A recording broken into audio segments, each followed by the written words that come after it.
Hi guys, today we just want to give you a quick little bonus for the E-Class, and that is something you may not have considered when you go into these meetings, but it is actually very important, and that is watching for body language. So in addition to all the questions that we've put in the E-Class that you need to be asking the vendors or discussing with them, you need to be watching body language. Now, as a broker, this is something that I'm doing all the time.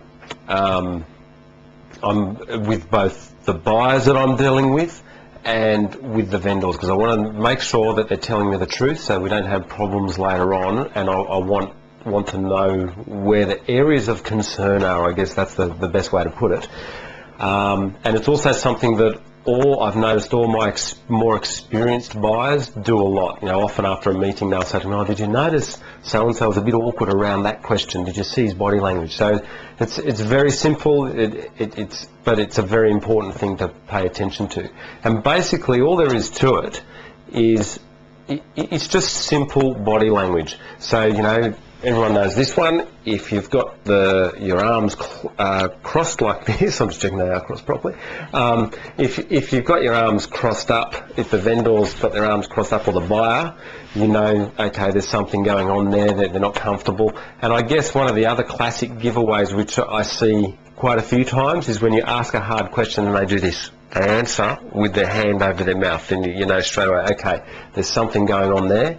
Or if they're rubbing their eye, or covering their face in any way, and it can be as obvious as that. It sounds ridiculous, but I've literally seen them put their hand over their mouth and try and explain away why the figures were so bad.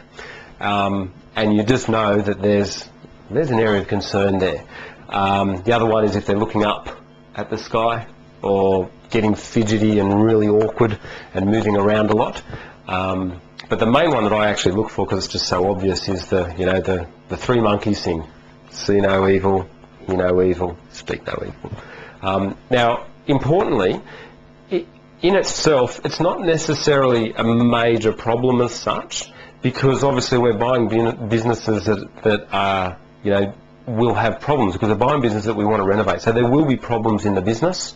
But what you're mainly doing it for is just to identify, like I said, the areas of concern. And I guess they're red flags, but the really cool thing is once you know those areas, just store it in the back of your mind, take note of it, because they're the areas that we're going to come back later on and negotiate really hard with the vendor or the buyer on those points. So you just want to take note of it. And what I'd also recommend is if the person is genuinely awkward around a question,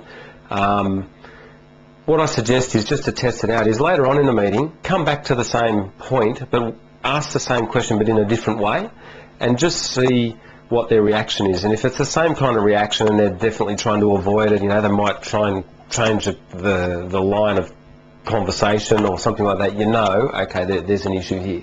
And you're going to have to be wary of it, and just, it's an area for further investigation later on, and hopefully it's an area where you can bring up problems so that you can negotiate hard, like I said. So it's a very important thing to do, and that is checking out their body language, in addition to all the questions that we've put in the E-Class for you. So thanks very much, and we'll see you next week.